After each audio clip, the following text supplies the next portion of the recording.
La palabra de Dios contenida en este libro es la verdad que acepto creer, es la enseñanza que me comprometo a seguir y es la esperanza que me atrevo a confesar. Nada me impide recibirla, nadie me evitará que la haga parte de mi vida y por ningún motivo dejaré de proclamarla. Estoy aquí para leerla, oírla y vivirla diariamente. Amén. Señor Santo, habla en nuestras vidas, por favor, bendícenos según lo necesitamos hoy, Señor. Que nadie te lo impida, que tu palabra llegue a nosotros y nos convierta, nos edifique, nos desafíe, lo que tengas para nosotros hoy. Te lo pido en Cristo Jesús. Amén. Amén, gracias a Dios. No sé si hay niños todavía por aquí de los presentados, pero recuerden que sí tenemos cuna y clases para niños para que usted pueda escuchar la palabra correctamente. Hermanos míos, seguimos adelante con la familia, un milagro perfectible. Comenzamos desde el mismo Génesis, pero luego dimos un salto de varios siglos y comenzamos ahora con Abraham y hemos ido ahí con él y su familia. La semana pasada estudiamos a uno de los hijos de Jacob, Judá. Ahora nos corresponde estudiar otro de los hijos de Jacob, José, el más famoso de los hijos de Jacob. El querido, el del vestido de colores, el soñador, aunque hay que decirlo que en la Biblia sí se le llama el soñador, pero es un apodo negativo que le ponen sus hermanos. Este soñador, le dijeron, nosotros lo llamamos en forma positiva. Es el testimonio de él y la influencia de su vida y algo que realizó él en su vida que trajo bendición a la familia y que puede enseñarnos algunas cosas muy importantes. Vamos a una introducción. Solamente les quiero hacer una fe de ratas anticipada. Ahí dice que fueron a buscar maíz y no fueron a buscar maíz, ni sopes, ni pambazos, porque no podía haber eso, era otra cultura. Fueron a buscar trigo y todo el forraje para los animales y todo. Cuando diga maíz, usted imagínese lo que en aquella época se usaba, ¿de acuerdo? Porque eso fue como un intento de hacerlo muy mexicano, pero lo digo de una vez para que no parezca un garrafal error, aunque lo sea. ¿De acuerdo? Vamos con la introducción. Si el incidente de Judá y Tamar fue un paréntesis que interrumpió la historia de José, podemos decir que la historia de José fue un paréntesis aún mayor que interrumpió la historia de Jacob y nos ayuda a comprender el plan de Dios con aquella familia que estaba construyendo para convertir en un pueblo que usaría para realizar su plan de salvación. La historia de José es la aventura de un gobernante importantísimo que fue usado para preservar la vida de la humanidad. Pero comenzó en una sencilla aldea, con una familia numerosa y llena de problemas. Era parte de un patriarcado rural que vivía de cuidar ovejas y llegó a ser el líder más importante de Egipto, cuando Egipto era la nación más poderosa y próspera del planeta. Sin embargo, cuando estudiamos su pasado, nos sorprendemos de lo tortuoso, difícil, trágico y doloroso que fue su camino, de tal manera que nos preguntamos, ¿cómo llegó este joven campesino a semejantes alturas, victorias y éxito? La respuesta es muy sencilla. Interpretó adecuadamente los sucesos y transformó su pasado por medio del perdón. Hagamos un resumen breve de su vida y después encontremos algunas de las enseñanzas clave para imitarle. Fue el penúltimo de los 12 hijos de Jacob y el primogénito de Raquel. Génesis 30, 22 al 24. Nació en Padán Aram, cuando su padre tenía 90 años, y era su hijo favorito porque era el hijo de su amada esposa Raquel y el hijo que le nació cuando ya era viejo. Su padre le regaló una túnica de muchos colores como muestra de su especial amor, y esto hizo que sus hermanos lo aborrecieran. Génesis 37:3. Tuvo algunos sueños en donde se profetizaba su liderazgo sobre sus hermanos, y esto aumentó la mala voluntad de ellos para con él. Génesis 37:5. Cuando tenía 17 años, su padre lo envió a ver qué estaban haciendo sus hermanos. Ellos, fastidiados por esta dinámica familiar, decidieron matarle, pero finalmente lo vendieron a una caravana de ismaelitas y después tomaron su túnica de varios colores y la empaparon con la sangre de un cabrito que habían matado. Hicieron creer a su padre que su hijo favorito había sido atacado por una fiera. Jacob hizo duelo muchos días por la pérdida de su hijo. Génesis 37, 14 al 28. Fue llevado a Egipto por los ismaelitas que lo habían comprado.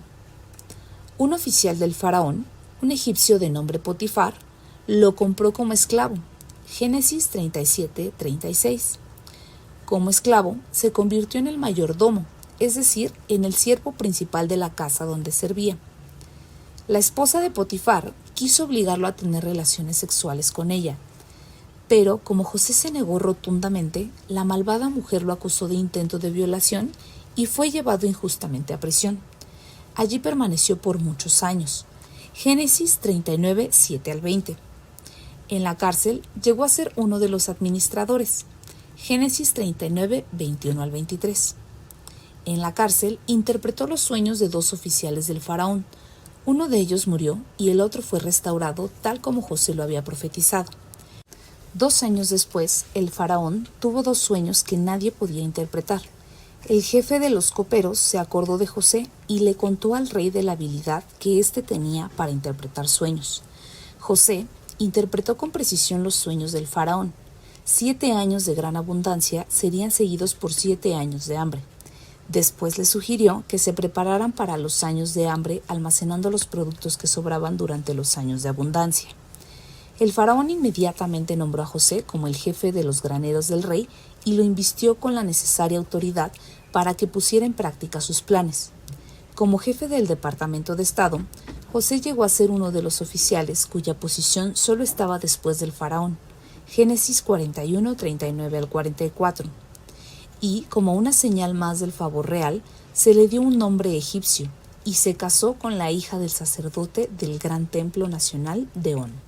Para entonces José ya tenía 30 años. Su esposa le dio 2 hijos, Manasés y Efraín. Durante la hambruna, todo el mundo conocido fue a Egipto a comprar maíz, incluyendo a los hermanos de José. Ellos no lo reconocieron, pero él sí. Y cuando ellos se postraron ante él, se cumplieron algunos de los sueños que él había contado a sus hermanos y que les había provocado el tremendo celo años atrás. Leamos.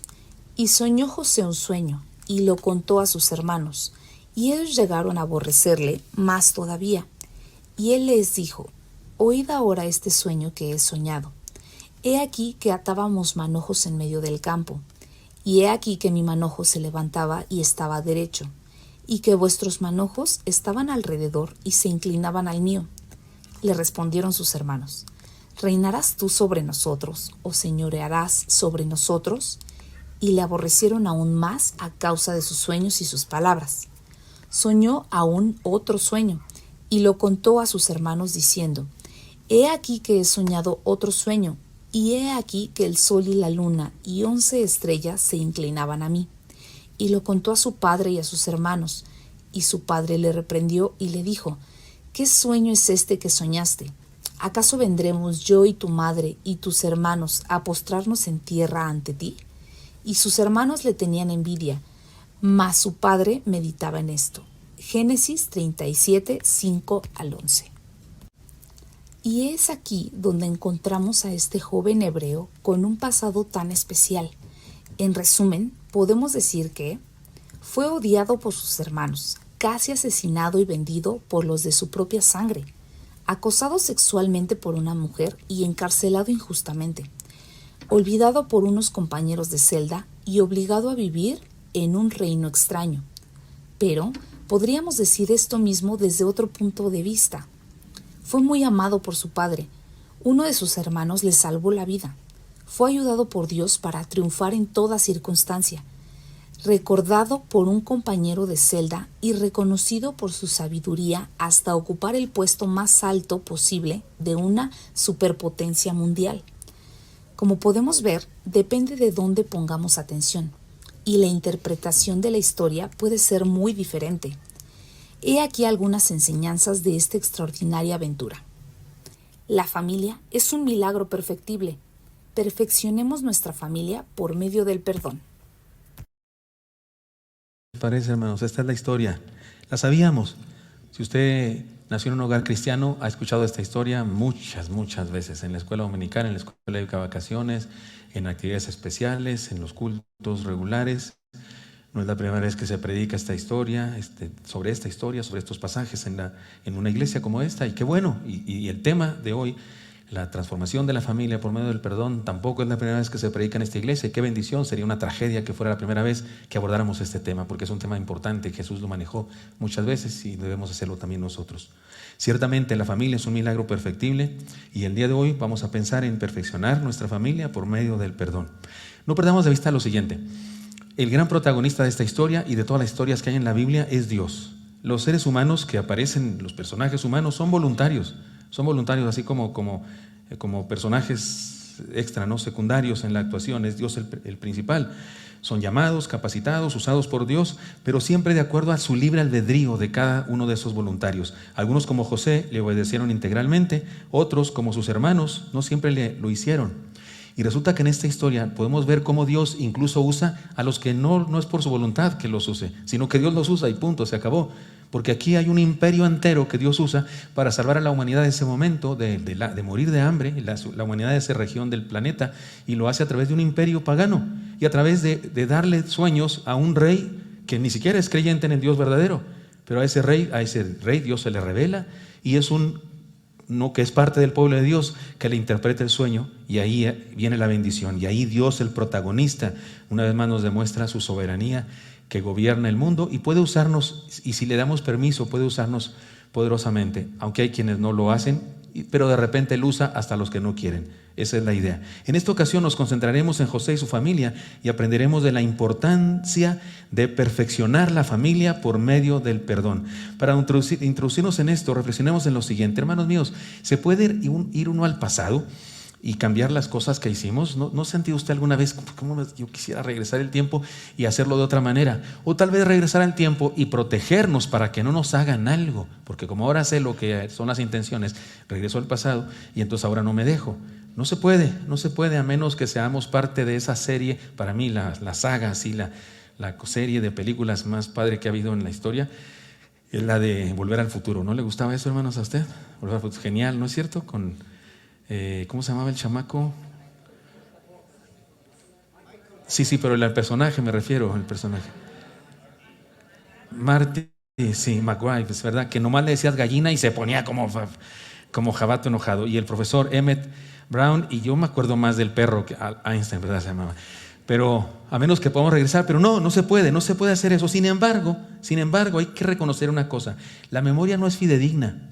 La prueba de ello es que siempre existen diferentes versiones respecto a un mismo evento. Diferentes versiones. Usted mismo cuenta una historia y cada vez que lo vuelve a contar le inventa más.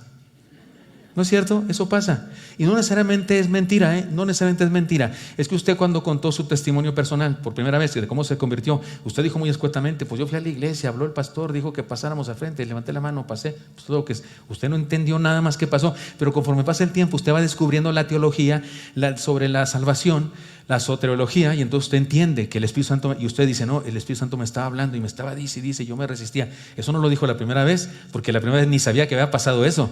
Pero ahora que usted entiende mejor las cosas desde el punto de vista espiritual, usted le añade lo que ahora entiende. Así es que su historia está influenciada por lo que ahora usted conoce y sabe, que antes no conocía y sabía. Por esa razón usted cuenta cada vez una versión diferente, porque la va entendiendo de diferente manera, y no necesariamente es mentira. De hecho, se dice por ahí que la historia la escriben los vencedores. Y seguramente sería muy diferente si le escribieran los vencidos. Usted y yo sabemos de la guerra de Vietnam. Si vamos al cine y vemos las películas de Vietnam, es la versión gringa, ¿no es cierto? Hollywoodense. Si vamos a ver las películas rusas, la cuentan de otra manera. Y si hicieran películas los vietnamitas, no hombre, quedaban en vergüenza los otros dos países. Porque depende del punto de vista de que se tenga el que cuenta la historia. Luego entonces debemos reconocer una cosa: nuestra memoria sobre las cosas que sucedieron está influenciada por nuestro punto de vista, está influenciada por nuestro estado de ánimo y está influenciada por los testimonios de las personas que dicen algo. Luego entonces, aquellos eventos sucedidos en el pasado, aunque no pueden cambiar, sí puede cambiar nuestra interpretación del pasado. Y eso que estoy diciendo, interpretación del pasado, es lo que se llama historia. La historia no necesariamente es los eventos. ¿Nunca ha ido usted a Álamo, Estados Unidos? ¿Nunca ha ido al museo de Álamo? Yo sufro cuando voy ahí y leo la historia desde el punto de vista gringo. Yo me sé la historia desde el punto de vista mexicano. Y en mi historia, ellos eran los malos y nuestros paisanos eran los buenos. Pero ahí en el museo ese, mugres, ponen que ellos eran los buenos y los nuestros eran los malos. No saben nada esos, ni español saben. Estoy bromeando, cualquier gringo aquí, perdónenme, estoy solamente poniendo esto de ejemplo, que depende. La historia es la interpretación que alguien tiene del pasado, y en ocasiones esa interpretación ni siquiera es congruente con lo que pasó. Así es que puedo decir que sí podemos cambiar la historia. Y no estoy hablando de cambiar la historia que de aquí en adelante, no, esta no es historia, esta es presente y futuro. Estoy hablando de cambiar la historia, cambiar nuestro relato del pasado. Se puede hacer. Es más, es la demanda de Dios en este culto. Podemos cambiar nuestra interpretación de las cosas que pasaron. Podemos cambiar nuestra manera de ver las acciones de otros en relación con los planes de Dios. Y podemos escoger mejor la influencia de todo eso del pasado en nuestra vida. Porque de repente vivimos atados, amargados en un infierno por cosas del pasado cuando podíamos interpretarlo mejor y ser liberados. En conclusión, no podemos cambiar el pasado. Es más, de hecho, ni podemos conocer el pasado de manera perfecta. Ni sabemos cómo fue que sucedió. Ni siquiera sabemos.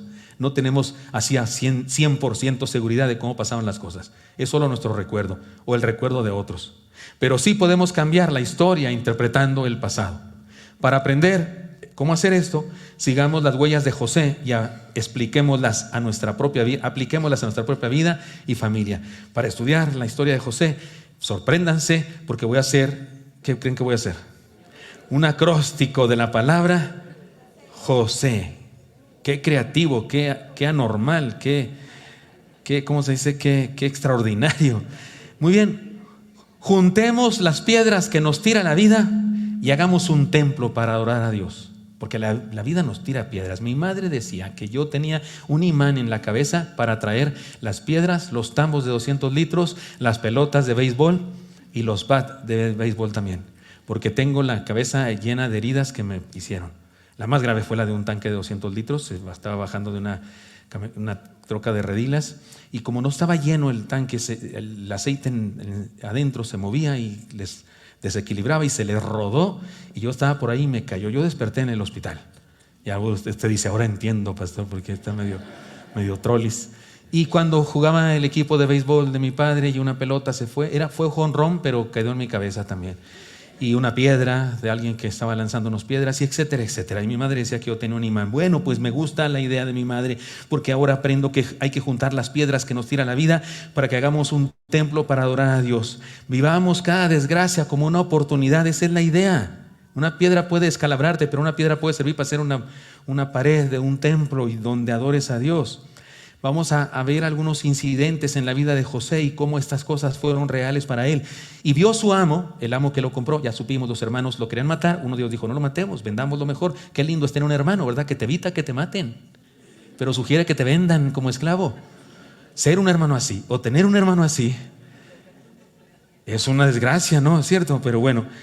Y cuando lo venden, y vio su amo, el que lo compra, Potifar, seguramente lo compraron en una subasta de esclavos. Había subasta de esclavos y ahí estaba el hebreo, joven, 17 años, y además era guapo, dice la escritura que era guapo.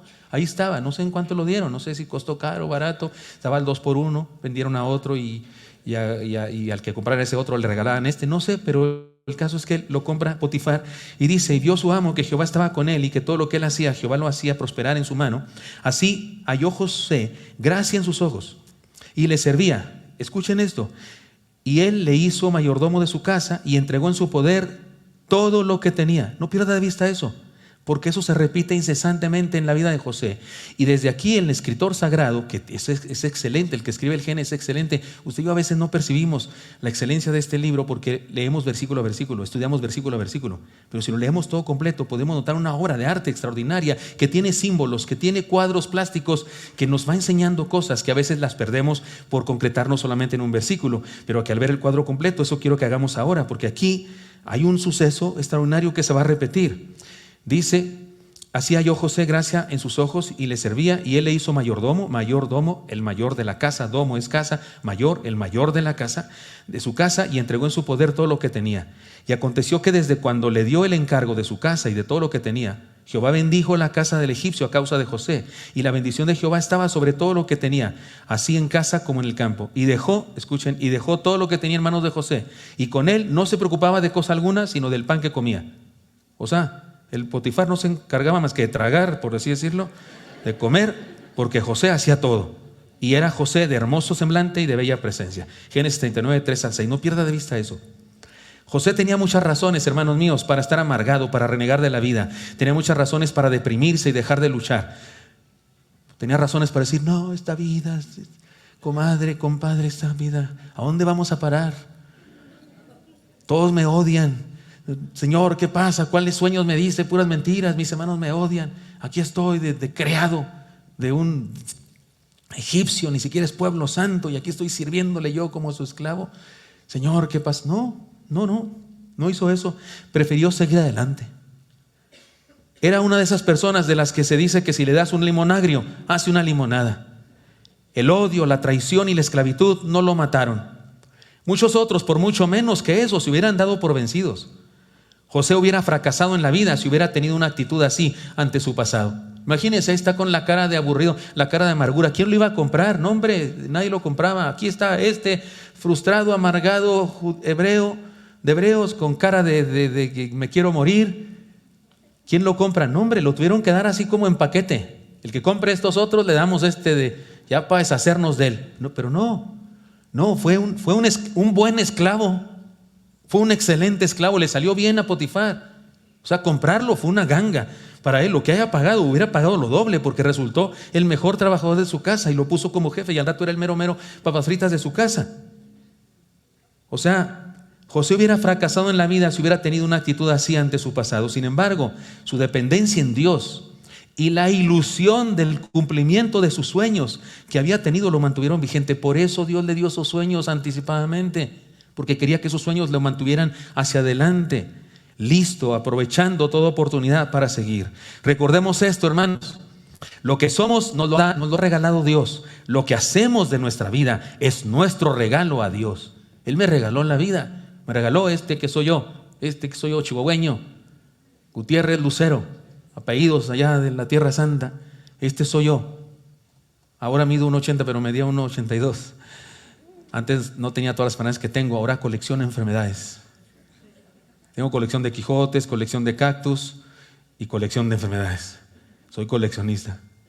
Soy yo, esto es todo lo que hay, esto es todo lo que tengo. Esto es lo que soy, me lo regaló Dios. Mi adoración a Él es lo que hago con esto. Soy el cuarto hijo. Nació mi hermano el mayor, luego los cuates, luego yo. Ese soy yo, no hay otra cosa. El confundido que estaba estudiando para ser doctor y después dijo que no y se fue a estudiar filosofía. Ese soy. Y luego que vino al seminario. No hay más, esto es lo que hay, bastante poco para Dios, pero es lo que Él me dio. ¿Y qué hago con eso que me dio? Es mi acto de adoración a Dios. Eso entendió José. Y fue esa persona que ahora estamos estudiando su vida, porque resulta un ejemplo extraordinario de la gracia de Dios, Dios maravilloso, el gran protagonista en la vida de José. Hermanos míos, juntemos las piedras que nos tiran la vida, hagamos un templo y adoremos a Dios. En segundo lugar, letra O de la palabra José, ocupémonos de vivir y no de morir. Ocupémonos de vivir, no de morir. Hay quien se muere en la vida, hay quien no vive, muere cada día. Concentrémonos no en lo que nos hicieron, sino en lo que Dios puede hacer con nosotros. Tomó su amo a José y lo puso en la cárcel. Ahora estamos en otra etapa. La esposa de Potifar quiere con él, creía que iba a ser igual que otros criados porque seguramente había hecho eso con otros. Y entonces José no es de esos y él dice que no, más vale que digan aquí corrió que aquí pecó. Y ella lo acusa porque le jala su túnica y lo acusa de que la quería violar. Y tomó el amo podía matarlo. Esa era una pena que merecía la muerte. ¿Sabe por qué no lo mató el amo? Lo que nos hace entender que él conocía a su potranca y sabía que no era cierto. Y no quiso hacerle un daño a alguien inocente. Pues lo pone en la cárcel, donde estaban los presos del rey. Qué interesante, plan de Dios. Y estuvo ahí en la cárcel, pero Jehová estaba con José. Escuche, esto parece que ya lo había leído, pero no lo había leído. Escuche, pero Jehová estaba con José y le extendió su misericordia y le dio gracia en los ojos del jefe de la cárcel. Y el jefe de la cárcel le entregó en manos de José el cuidado de todos los presos que había en aquella prisión. Todo lo que se hacía ahí, él lo hacía. No necesitaba entender el jefe de la cárcel cosa alguna de las que estaban al cuidado de José, porque Jehová estaba con José y lo que él hacía, Jehová lo prosperaba. ¿Dónde hemos oído eso, hermanos? Sí lo habíamos leído ya parecidamente, ¿cierto o no es cierto? ¿Dónde? ¿En la casa? Con Potifar. Otra vez, otro que no se dedica a otra cosa más que a descansar y ver Netflix todas las tardes, mientras José hacía su trabajo. Igualito. ¿Se imaginan a José pensando amargadamente en el odio de sus hermanos todo el día? Lamiéndose las heridas. No creo que hubiera sido fácil que alguien así comprara un esclavo, y no creo que hubiera sido posible que alguien así tuviera victorias y tuviera ascensos en su trabajo. Aún si hubiera llegado a la casa de Potifar, ¿cómo hubiera podido llegar a ser mayordomo, el principal de la casa? Ahora en la cárcel, ¿cómo hubiera llegado a ser el jefe de la cárcel?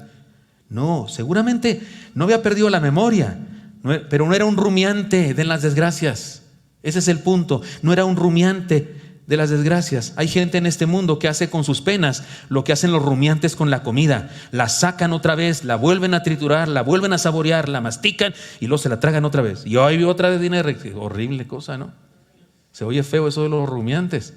Pues eso hacen algunas personas con su mente, con su corazón. Y otra vez la misma pena, la misma angustia, el mismo dolor, la misma cosa que me hicieron daño. O sea, rumiantes de lo malo. José no tenía amnesia, insisto, pero no vivía a causa de lo que habían hecho sus hermanos, ni vivía a causa de lo que había hecho la esposa de Potifar. No, Señor, él vivía a causa de los sueños que Dios le había dicho que iba a cumplir con él. Él tenía cada día un trabajo que realizar y lo hacía de tal manera que era reconocido como alguien a quien Dios bendecía en abundancia. Hermano, en el trabajo que tienes, no te gusta ese trabajo, anhelas otras cosas, pero ese es el que tienes. Hazlo por amor de Dios, hazlo. José nunca dijo, no, es que los jefes de mi trabajo no me quieren y me pueden hacer cosas que no me gustan, no es mi estilo, no es mi área, no es lo que yo estudié para otra, pero haz eso, no tienes otra cosa. Sí, ya sabemos que eres muy listo y que puedes hacer 1000 cosas, pero en este momento no tienes un trabajo donde puedas hacer eso. En este momento te ponen a hacer eso, hazlo y hazlo muy bien para que te asciendan y un día vas a llegar a hacer aquello para lo cual dices que naciste. Pero hay gente que dice eso después de 20 trabajos y de no haber hecho bien ninguno. Aquí vemos a José haciendo. ¿Usted cree que era una gran cosa estar en la cárcel? Le mandó una carta a su papá: papá, estoy bien feliz, estoy en la cárcel y en este momento soy el jefe de los presos, papá. No era una cosa como que era el sueño grande de su vida. Lo que más anhelo en la vida es ser preso y estar en la cárcel y ser el jefe de los presos. No fue una cosa que él deseara, pero eso pasó en su vida. ¿Y qué hizo en la cárcel? Fue un buen preso, fue el mejor preso de los presos ahí y se convirtió en el jefe de todos. O sea, eso es lo que se refiere a esta enseñanza. Ocupémonos de vivir y no de morir. Ahí donde nos puso Dios, hagamos lo que nos toca hacer y hagámoslo muy bien. No le fallemos al patrón. Lo decíamos ayer, ¿no? ¿Oyeron el mensaje de ayer sábado? Di una clase especial acerca de la iglesia y el gobierno, la iglesia y las leyes. Y yo decía eso, cuidado, porque de repente nos creemos mucho porque nos corrieron de trabajo, porque nos la pasamos orando, o porque nos pasamos evangelizando, o nos pasamos leyendo la Biblia. Pues no te pagan para que hagas eso en tu trabajo. Hay que hacer eso cuando tenemos el tiempo nuestro, pero no le robemos al patrón. Hagamos lo que nos toca, y ahí está José haciendo lo que le toca, haciéndolo bien y siendo prosperado por Dios. O sea, ocupémonos de vivir, no de morir. Permanecer pensando en lo que nos han hecho, en lo que nos ha pasado y en las cosas que no podemos hacer es perder el tiempo. Debemos seguir adelante y hacer todo aquello que podamos, porque ahí está nuestra misión. Como dice Eclesiastés 9:10, léanlo conmigo por favor, ya está en la pantalla. ¿Cómo dice? Todo lo que te viniere a la mano para hacer, hazlo según tus fuerzas, porque en el Seol, a donde vas, no hay obra, ni trabajo, ni ciencia, ni sabiduría. Fui invitado a una serie de actividades, no voy a decir el nombre ni nada, y a predicar a pastores, siervos de Dios, pero no soy el único invitado, hay otras personas. Y en cierta ocasión yo prediqué acerca de ser fieles a la interpretación de la Biblia, porque aquí somos celosos. Yo soy celoso de eso, de la Biblia. Yo prediqué y esforcé por eso, y parece que fue bendición, hice una invitación y hubo decisiones y demás, pero después de mí vino una persona que dijo que no hacía falta estudiar ni 2 horas, dijo la Biblia. Yo, 2 horas, como si para preparar un sermón se requieren 2 horas, porque se requieren años, pero él dijo que 2 horas, y dijo que todo lo que hace falta es recibir el Espíritu del Señor que llega a tu vida. No sé por qué hablan así los que creen que el Espíritu Santo, no sé, algunos creen que el Espíritu Santo tiene voz aguardientosa, ¿no? Porque siempre, el Espíritu Santo en tu vida. No sé por qué. ¿Se ha visto eso usted que hacen algunos así? Y entonces yo me ofendí, me ofusqué, dije, ¿qué estoy haciendo aquí? Porque vengo yo, digo una cosa. Claro, a mí me tocaba una última conferencia y ahí me fui grande y ahí despepité. Ya ven que sí se me da. Pero mi esposa no estaba ahí en ese momento, andaba haciendo otra cosa porque iba conmigo. Y cuando regresó le dije, ¿qué crees? Es la última vez que vengo a esta actividad. ¿Cómo? Sí, no vuelvo a aceptar. ¿Pero por qué? Y le platiqué mi muina, esto. Y me dijo mi esposa, voy a imitarla, pero no es así como me lo dijo, es como yo lo interpreté. Me dijo, o sea que no vas a venir porque hay otros que predican diferente. Entonces vas a dejar a todos estos hermanos con pura doctrina chafa y no vas a venir tú a enseñar sana doctrina. Qué bonito, qué suave, qué inteligente. Insisto que no me lo dijo así, pero lo estoy interpretando. Me digo, qué listo eres, qué sabio eres. Y entonces me dio unas cachetadas espirituales y yo dije, tienes razón, qué bruto, pues con más ganas debo venir. Exactamente, me dijo, paz, coco en la cabeza. Estoy exagerando, por supuesto. Sí me pegó, pero no en la cabeza. No sé. Recientemente la invitaron a ella a otra actividad de esas en las que le cuesta mucho trabajo. Número uno, porque va sola, sin mí, y ella no puede vivir sin mí. Si no, cuando venga se lo preguntan. Y dos, que es un viaje de madrugada y pasan noches y 7 horas para agarrar el otro vuelo y todo eso. Y entonces me dijo, no voy a ir, no voy a aceptar, porque es muy cansado y no vas tú y no sé qué. Y entonces yo le dije,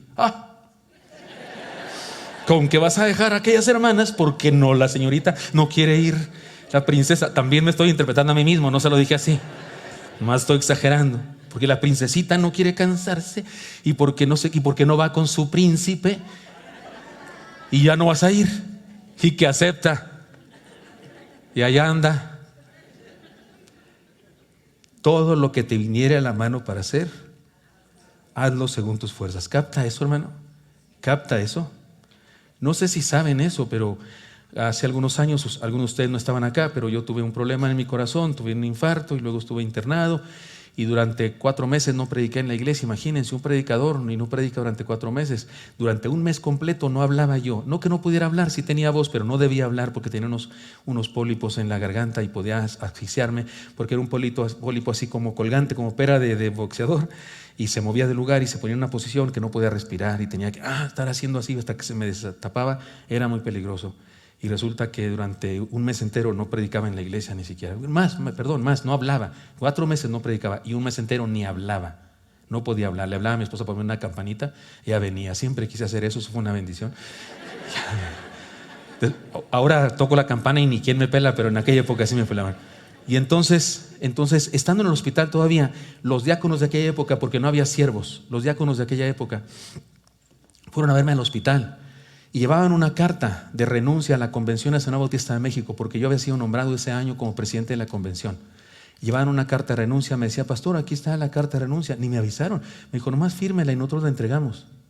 Yo acepté como una cosa linda de los diáconos que me estaban cuidando y me protegían, pero me sentía ofendido porque pues ni me pidieron permiso. Y entonces le dije, hermano, déjeme la carta aquí, la voy a leer. Ni siquiera cómo la firmo si no la he leído. Ya sé que es una carta de renuncia, pero denme una cosa nomás, les pido. Déjenme decidirlo a mí. ¿Sale, por favor? Sí, pastor, ¿cómo no? Y mi esposa haciéndoles segunda. Sí, mi vida, fírmala. Y ya, deja la presidencia de la convención. Bueno, no les hice caso, no renuncié. Tenía reuniones con la mesa directiva y yo no podía hablar. Escribía todo en una cosita que tenía, unos aparatos que no me acuerdo cómo se llamaban antes, unos aparatos que donde yo escribía. Y ellos, era como un iPad, pero no era iPad, era otra cosa, se llamaba. Y entonces ahí alguien me leía, el secretario me leía lo que le estaba diciendo a la mesa directiva y demás. Pero mi esposa sí me decía, renuncia, es por eso que estás enfermo, por eso te pusiste así, porque hay muchos problemas en ser presidente y no sé qué. Y bueno, finalmente me sané, gracias a Dios, seguí adelante, volví a hablar, volví a predicar. Y después de 2 años de ser el presidente, hubo reelección, hubo una posibilidad de reelección, hubo un nombramiento de cargos. Y alguien me propuso a mí. Y alguien ahí que no me quiere mucho se levantó y dijo, el hermano Gilberto está enfermo, le dio un problema en su corazón y no creemos que debamos nombrarlo otra vez porque está delicado y no sé qué tanto. Y se levantó mi esposa y dijo esto. Dijo, la vez pasada que nombraron a mi esposo presidente, yo no voté a su favor, voté por otro, porque yo no quería que fuera el presidente. Pero ahora secundo, porque yo lo veo cómo sirve y cómo se apasiona, y yo creo que él puede hacer su trabajo perfectamente. Y además, previo a eso, en la casa, un día me había ido a pedir perdón, estaba yo ahí, todavía mudo, y se puso aquí al lado de mí, y me dijo, perdóname. Y le dije, pues ahí escribiendo, ¿por qué? Y me dijo ella, porque hablé con Dios, y Dios me dijo que a mí qué me importa si quiere Él que tú te mueras predicando.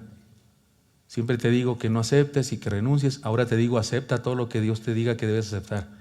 Y predica en todos los lugares que tengas que predicar. Porque si para eso te hizo Dios, ahí te debes morir haciendo eso. Perdóname, bueno, nos abrazamos, nos besamos y le estoy haciendo caso. Sí pienso, por supuesto, y hay cosas que rechazo y demás cuando entiendo que la prioridad es mi iglesia. Pero este texto es precioso y tremendo. Todo lo que te viniere a la mano para hacer. ¿Qué dice, hermanos? Hazlo según tus fuerzas. Porque en el Seol, la muerte, en el sepulcro, a donde vas no hay obra, ni trabajo, ni ciencia, ni sabiduría. No hay tiempo para lamentarse de las tragedias del pasado. No hay tiempo para pasártela de amargosito pensando en lo que te hicieron. No hay tiempo, todo lo que te viniera a la mano para hazlo por amor de Dios. Y dice todo, no solo lo espiritual. Yo estoy poniendo ejemplos porque este es mi trabajo, mi asunto laboral es la fe. Pero cualquier asunto laboral, sembrar, arreglar refrigeradores, arreglar carros, pintar casas, sepultar cuerpos, lo que sea tu trabajo, hazlo bien. Sirve a quien te paga por tu trabajo. Honra a Dios, honrando el derecho de otras personas de recibir mis beneficios, porque me da un beneficio a mí también, en un intercambio laboral, que eso es lo que es. Aquí vemos a José haciendo lo que le tocaba hacer en donde estaba puesto. Un día moriremos, pero todos los demás días debemos vivirlos intensamente. Solo hay un día donde moriremos, pero yo llevo 64 años viviendo, y cada día de estos 64 años debo vivirlos intensamente, y los que me restan debo vivirlos intensamente. Un día me ocuparé de morirme, pero mientras estoy vivo me ocupo de estar vivo. ¿Se acuerdan de aquel hombre? Les he contado la historia de aquel hombre. Era muy optimista, y un día entraron a robar su negocio y le dieron varios balazos. Incluso una de las balas eran expansivas, así que tienen varias perdigones.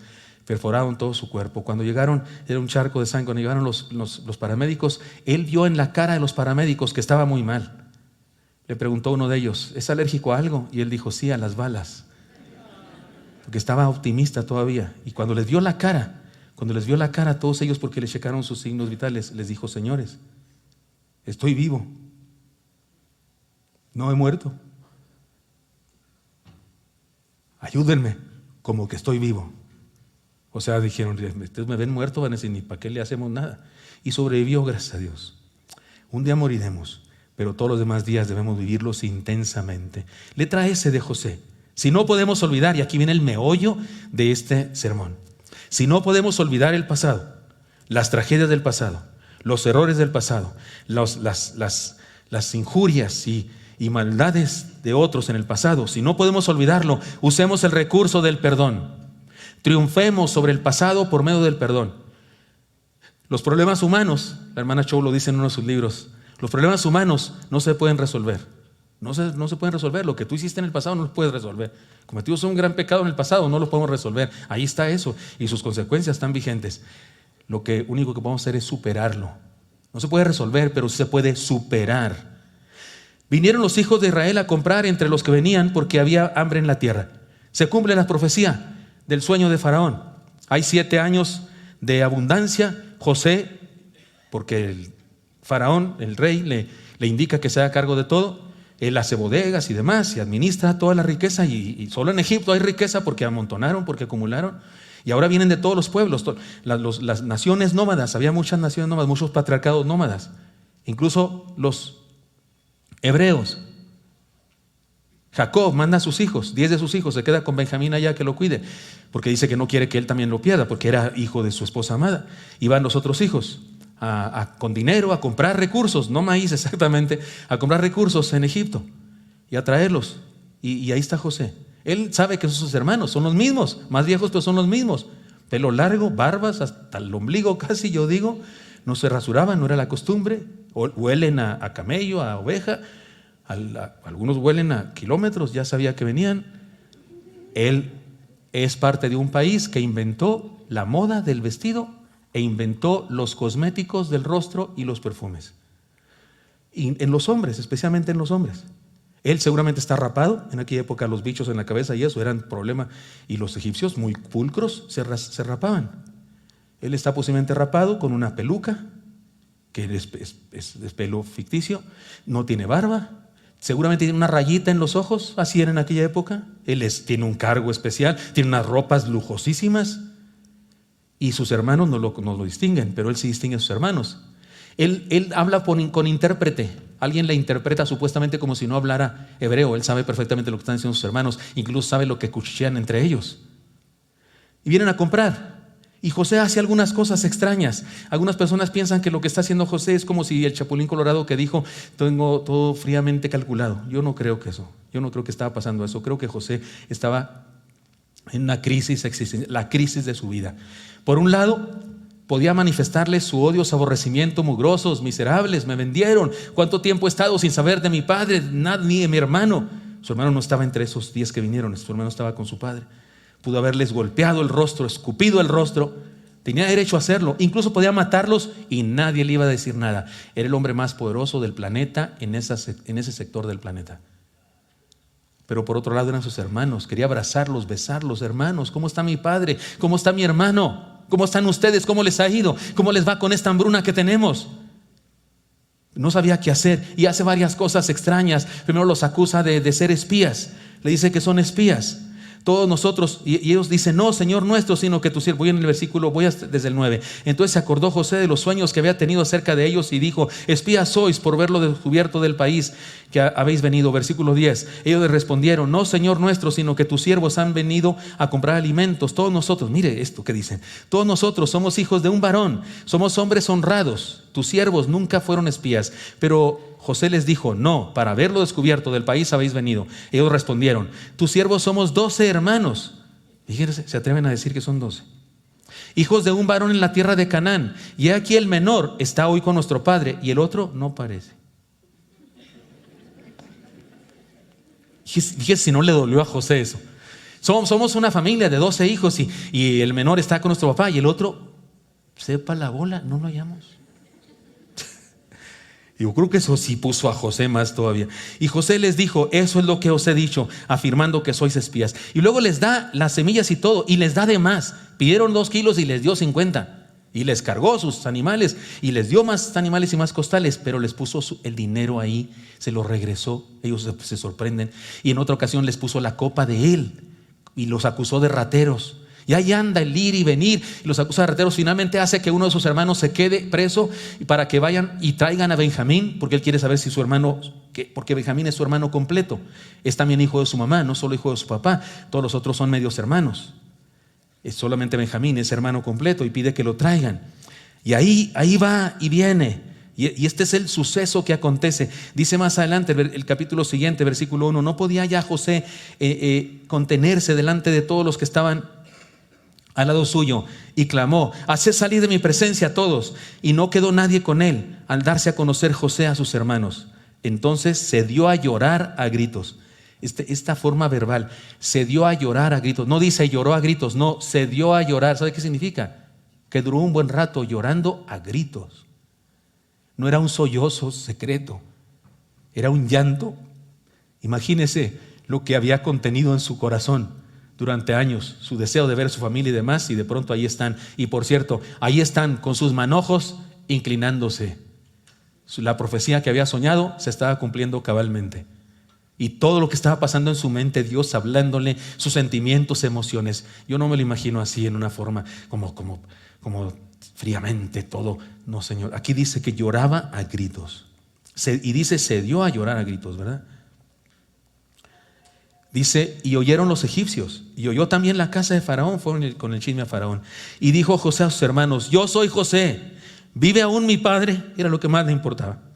Y sus hermanos no pudieron responderle. Pues claro, estaban unos desmayados, uno le estaban dando un ataque del corazón, y yo no imagino otra cosa. Estaban, se les cayó la quijada. Ya somos muertos, hasta luego, hermanos, nos vemos. Estaban turbados delante de él. Entonces dijo José a sus hermanos: acercaos ahora a mí. Seguramente alguno dijo: nos va a pegar, pero ni modo, vamos. Y ellos se acercaron, y él dijo: yo soy José, vuestro hermano, el que vendisteis para Egipto. Ahora pues, y aquí viene, hermanos, una joya de interpretación teológica práctica de la vida, de las cosas más altas, más hermosas, más profundas y prácticas de la vida de un hijo de Dios que puede concebir en su mente.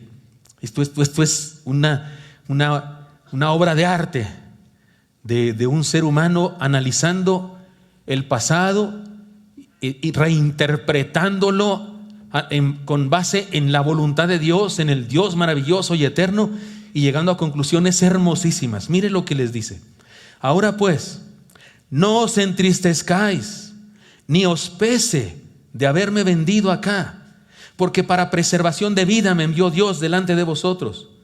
Pues ya ha habido 2 años de hambre en medio de la tierra, y aún quedan 5 años en los cuales ni habrá ara ni siega. Y Dios me envió delante de vosotros para preservaros posteridad sobre la tierra y para daros vida por medio de gran liberación. Eso que está diciendo José es impresionantemente importante.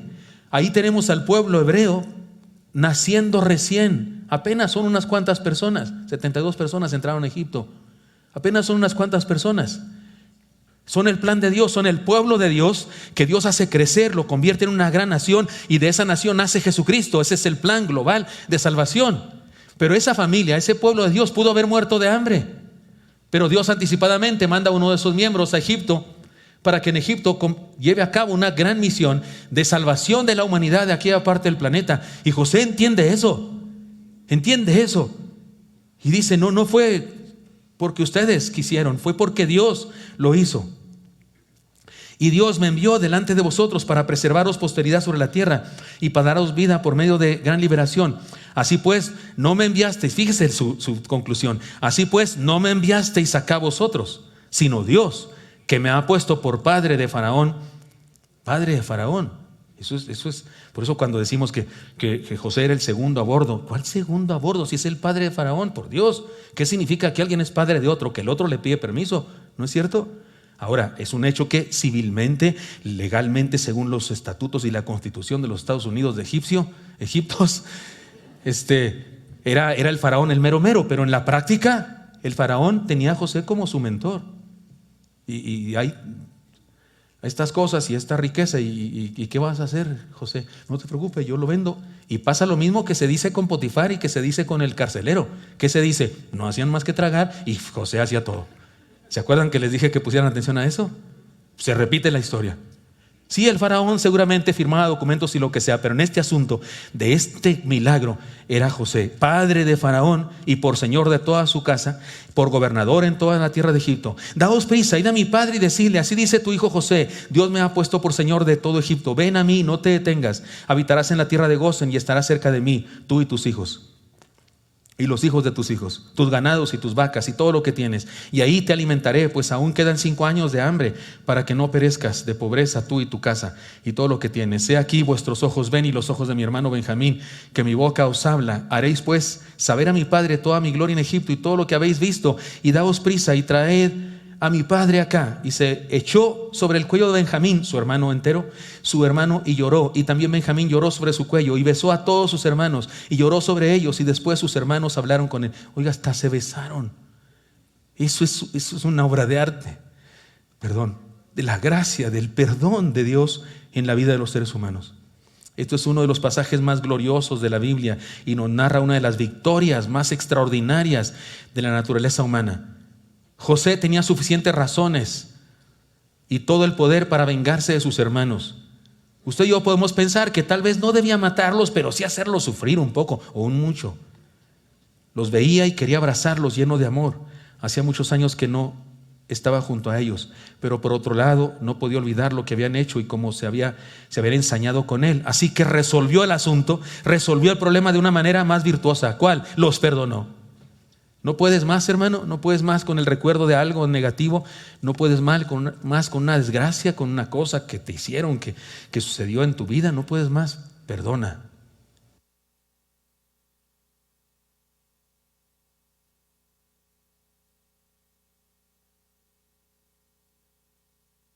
Este es el recurso de Dios para nosotros, perdona.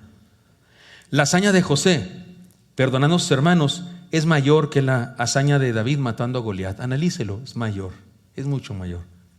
Aquel lanzó una piedra.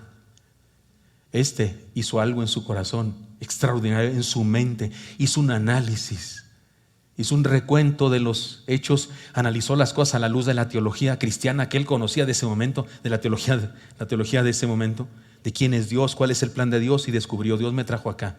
Mis hermanos sí fueron malos, pero Dios me trajo acá.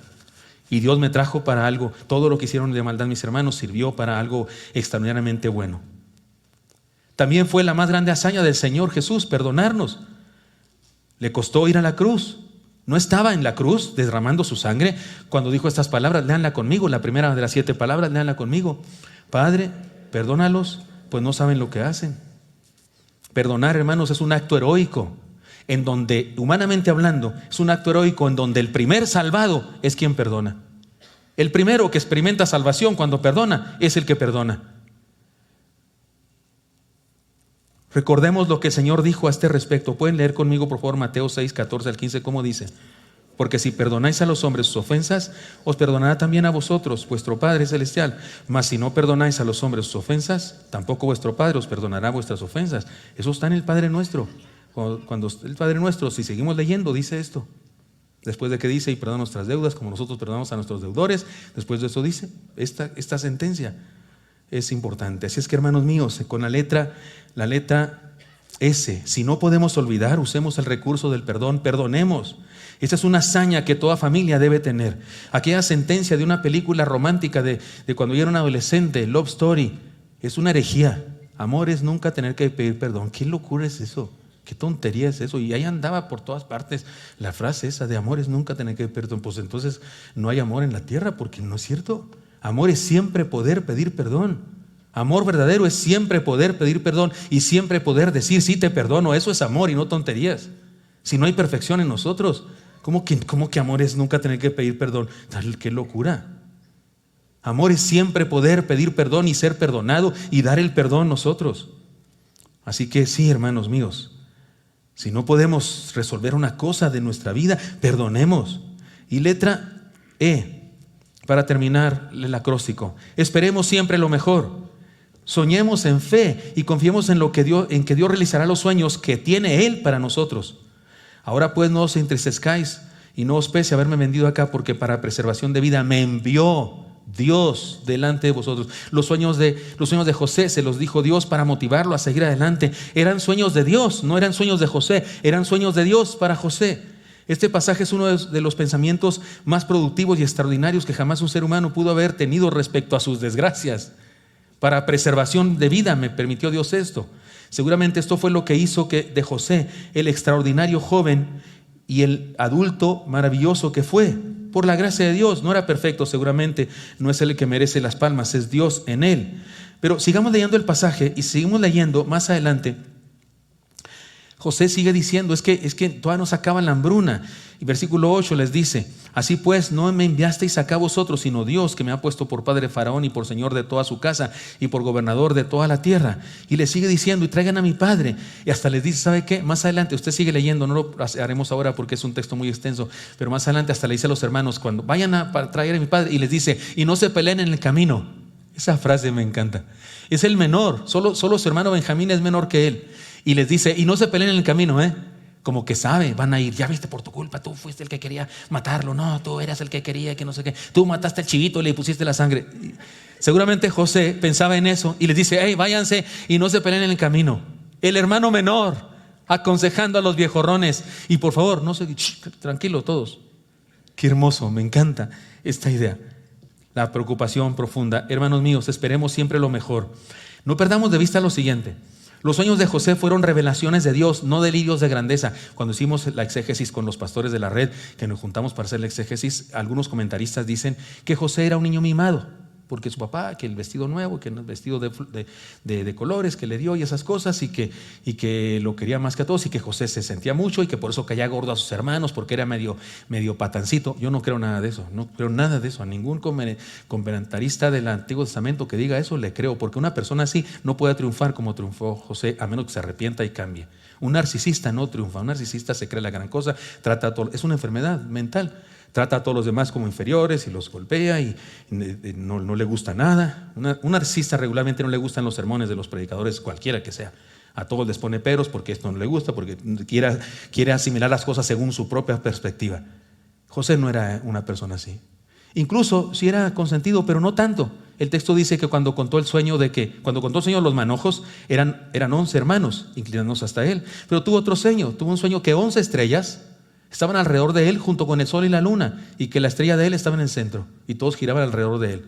Y hasta el papá le dijo, ahora sí, o sea, tu mamá y yo, porque sol y luna son papá y mamá, ahora resulta que sol y luna y tus hermanos estamos en torno a ti, ¿qué te pasa, hijo? Y dice que lo reprendió. ¿Reprender es regaño, sí o no? Lo reprendió, porque parecía delirio de grandeza. Ahora sucedió, por supuesto que sucedió. Y no estaban sol y luna y 11 hermanos, estaban solo 11 hermanos y todo Egipto alrededor de él, porque él era el centro de un gran proceso de salvación. Se cumplió, pero no era delirio de grandeza. Él no tuvo estos sueños porque se le ocurrió. Él no hizo una declaración de victoria sobre sí mismo. Yo declaro que seré muy victorioso en el futuro. No, Señor, solo dijo lo que Dios le había revelado. Además, no se trató de un fenómeno natural de sueños comunes, sino de una experiencia sobrenatural por medio de la cual le anticipó sus planes.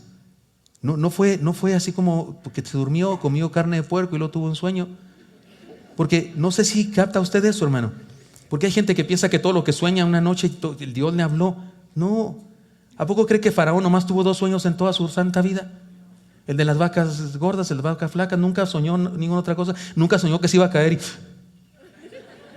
Eso todos lo soñamos, ¿cierto o no es cierto? O sea, tiene un nombre, tiene una explicación científica. Sí, y no vino Faraón con, José, tuve un sueño que iba cayendo y me levanté. O se me subió el muerto. También hay una cosa así, ¿verdad? Que también es un asunto neurológico. O sea, ese sueño de Faraón no fue un sueño normal del sueño del verbo, se durmió y tuvo pensamientos. No, fue una visión, le llamaba sueño a una visión extraordinaria, a un momento en el que de alguna manera Dios le habló. Esos son los sueños de la palabra, no es el proceso normal de neurológico, no, Señor. Ahora, esto puede hacer que algunos de nosotros digamos a Dios, Señor, por favor, dame sueños, Señor, dame un sueño que me diga algo de ti. Sin embargo, debemos entender una cosa, ¿sabe qué? A usted y a mí Dios nos ha hablado más que a José. Definitivamente más que a José. José no sabía nada del Génesis. Él estaba viviendo el Génesis, pero él nunca había escrito el Génesis, por supuesto. Y usted y yo conocemos no solo el Génesis, sino el Éxodo, Levítico, Número, Deuteronomio, Josué, Jueces, todos los libros de la Biblia, hasta Apocalipsis. Usted y yo sabemos, por favor, un niño de nuestra iglesia, José, comparado con un niño de nuestra iglesia, el nombre, el niño de la iglesia le pone una revolcada a José en conocimiento de la historia sagrada. Toda la Biblia, 66 libros de historia de Dios, de amor para nosotros. Claro que nos habla Dios. ¿Por qué ahora no lo hace exactamente como habló con Faraón? Porque tiene su palabra.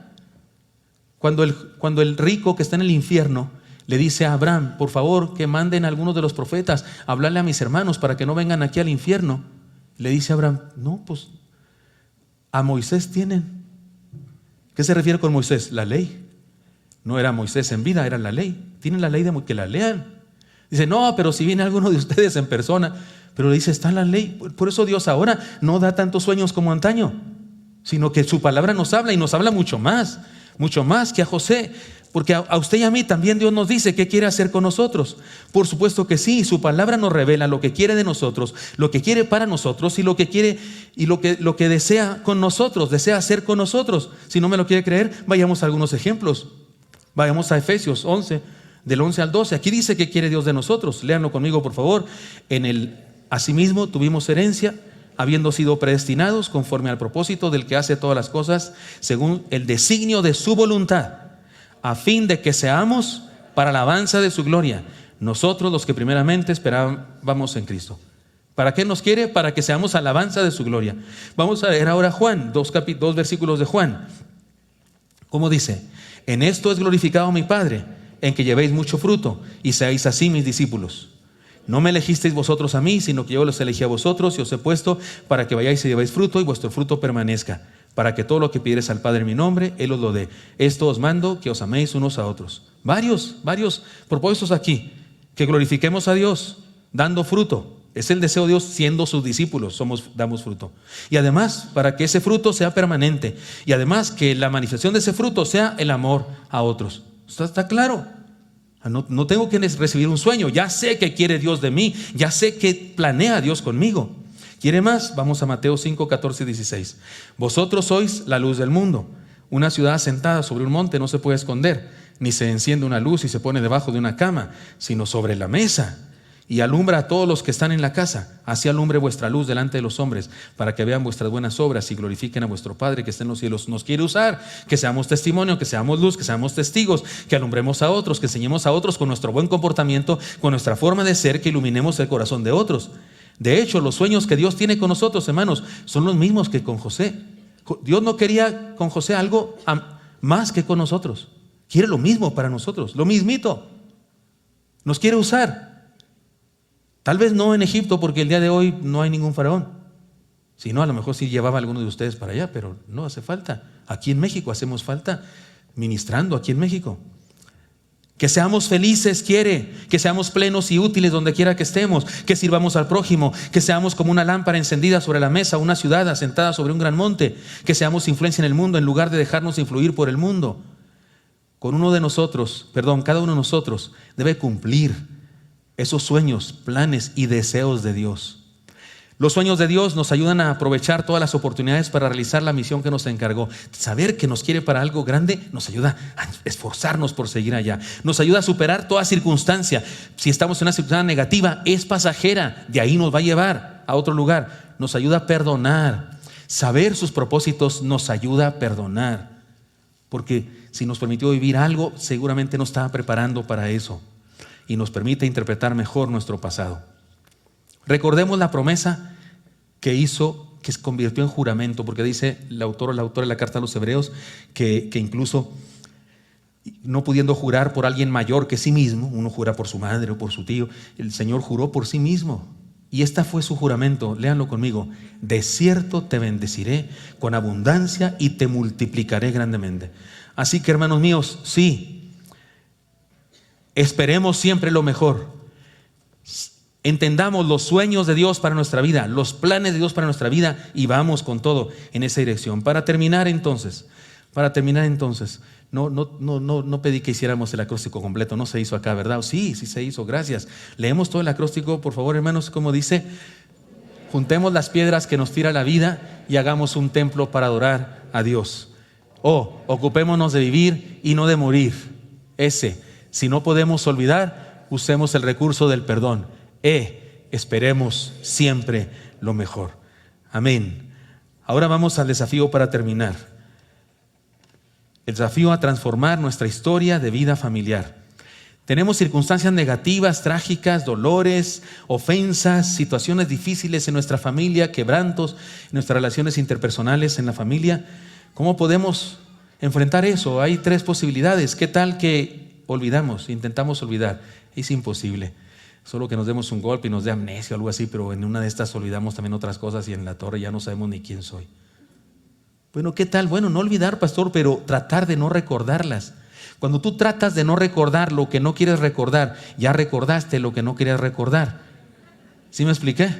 O sea, es un círculo vicioso, es una torpeza. Eso, la única cosa que queda es esta. He aquí la mejor opción.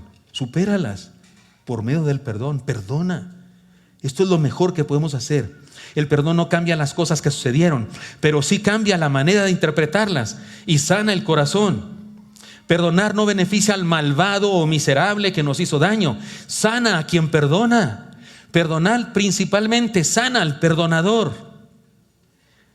Reinterpretar el pasado no nos quita las secuelas que nos dejó una enfermedad, ni las heridas que nos hizo una mala persona, pero sí nos da una nueva razón para seguir adelante y cumplir los sueños que Dios tiene con nosotros. Hermanos míos, imitemos a José en su excelente manejo del tiempo. Pero antes de eso, no lo voy a decir acá, pero tengo una lista larga de lo que no es perdonar, que algunas personas confunden. Perdonar no es olvidar, porque no se puede. Perdonar no es hacer que la persona malvada sea buena. No es decir que es bueno el malo.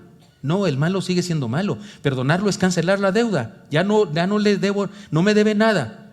Ya cancelé eso, ya no lo tengo en la lista de deudores. Porque hay gente que tiene una lista larguísima de deudores diversos. Así se dice en administración, hermanos contadores. Sí, deudores diversos se dice. ¿Dónde hay contadores? Hay un contador que me diga, pues, si no. Sí, se dice así. Deudores diversos. Hay cristianos que tienen una lista enorme de deudores diversos. Parece la Constitución de los Estados Unidos mexicanos. Es enorme el libro. No, borra esa lista y perdona. Y si la persona que debes perdonar ya se murió, perdónala. Y si no quieres, no tienes que ir a decirle algo a ella, te perdono, porque a lo mejor sale peor la cosa y más se pelean. No, perdónala tú en tu corazón, cancelo esa deuda, no me debe más. Y tú te liberas a ti mismo. Imitemos a José en su excelente manejo del tiempo. Lo voy a decir lo mismo de 3 formas distintas, a ver cuál les gusta.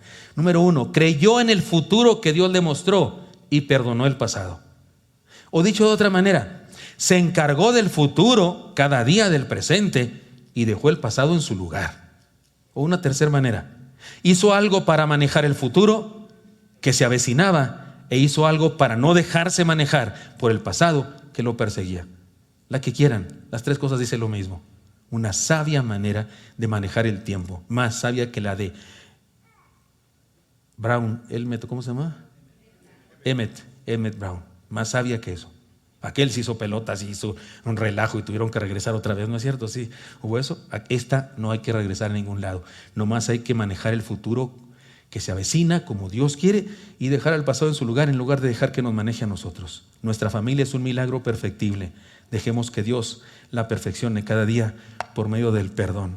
Hermanos míos, tal vez nosotros tenemos ahora mismo algo que hacer para perdonar. Miren, yo sé que este culto ha sido más largo que otros cultos.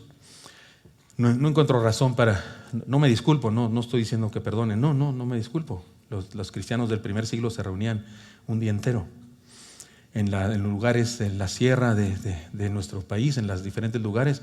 Los cultos duran horas. He ido allá a predicar y ha habido cultos de 7 horas, esas cosas. Pero acá en la ciudad somos muy piquis, ¿verdad? Y algunos ya se salieron y algunos están por salirse. Adelante, si tienen ganas, no se preocupen.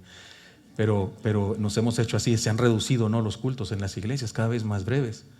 El día de hoy hemos avanzado más en tiempo porque tuvimos actividades especiales como la presentación de niños y la participación de los varones. Y tal vez también ese sermón, pero a mí me parecía que valía la pena que yo les guiara a ustedes a esta enseñanza y que les dijera ahora mismo, ¿a quién tienes que perdonar, hermano? ¿Tienes a alguien o muchas? ¿Es una lista larga de deudores en tu vida? ¿Qué crees? No te hace daño tenerlos ahí. Perdona. No lo merecen. Yo sé, pero el perdón no es porque lo merezcan. El perdón es porque yo debo hacerlo para liberarme a mí mismo y ser feliz y estar libre. No me debes nada. No tienes que restaurar la relación. No, Señor, no tienes que hacerlo. Tal vez sí, si es una familia, si es de familia, sí, como José y sus hermanos, sí se restauró la relación. Pero si es una persona muy mala, no tienes por qué volver a ser amigo de ella. A mí alguien me pidió perdón delante de otras personas y yo le dije, sí, te perdono. Va, que va, por supuesto, no me debes nada. Y luego me dijo, amigos, como siempre. Le dije, ahí sí no,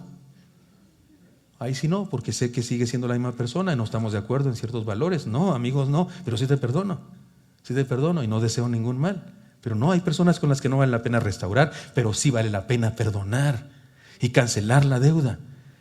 Y si es familiar, ahí sí hace falta incluso restaurar y hace falta incluso pedir perdón yo también, porque la otra persona también debe cancelar deudas. También está sufriendo por causa mía, porque no me cancela la deuda.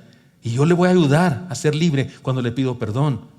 Y me perdona y entonces se libera de lo que le sigo haciendo daño, porque le hice daño solo una vez, pero parece que le sigo haciendo daño, pero ahora por responsabilidad de ella, y le ayudo al pedirle perdón, perdonar, pedir perdón. No puedes con algo del pasado, supéralo pidiendo perdón. Así que les pido en nombre del Señor que si alguno de los aquí presentes quiere decirle al Señor junto conmigo, Señor, voy a perdonar. Ahora, Señor, no me debe nada, nadie. O esa persona en particular que estás pensando, le puedes decir al Señor, Señor, esa persona, no tomes en cuenta su pecado. Perdónalo, Señor. Y yo también lo perdono en mi corazón. ¿Quieres liberarte de eso? Y si se trata de tu familia, ¿qué tal? ¿Qué tal hoy, Día del Padre, comida? ¿Qué tal que hoy comemos en perdón? ¿Qué tal que hoy comemos perdón en nuestra casa y nos perdonamos unos a otros? He hecho esta decisión ya 3 veces. Esta es la tercera, a las 8, a las 10, a las 12. Se lo digo al Señor una vez más, sí acepto ese reto. Si tú también aceptas ese reto de vivir esta experiencia maravillosa del perdón, entonces ahí en tu lugar ponte de pie mientras oro. Señor Santo, te doy muchas gracias porque me das permiso compartir este desafío para mis hermanos. Gracias por la vida de este muchacho que se convirtió en un gobernante extraordinario y que nos enseña, Señor, lo que tú puedes hacer en una vida imperfecta, en una vida finita como la nuestra, guiando, Señor, al perdón, a la renovación, a la transformación. Señor, en nuestras familias hace falta perdón, hace falta restauración de relaciones. Hace falta liberación, Señor, cancelar deudas como las que tú cancelaste de nosotros, que son mucho más grandes que las que nosotros podamos perdonar. Aquí estamos, Señor. Sana nuestras familias, sana nuestras vidas. Llénanos, Señor, de tu gracia, de tu perdón, y que las piedras de la vida las juntemos, hagamos un templo y te adoremos, Señor. Te pido que así sea entre nosotros. Perfecciona nuestra familia, Señor, por medio del perdón. Te lo pedimos en Cristo Jesús. Amén. Amén. Dios les bendiga, hermanos. Gracias.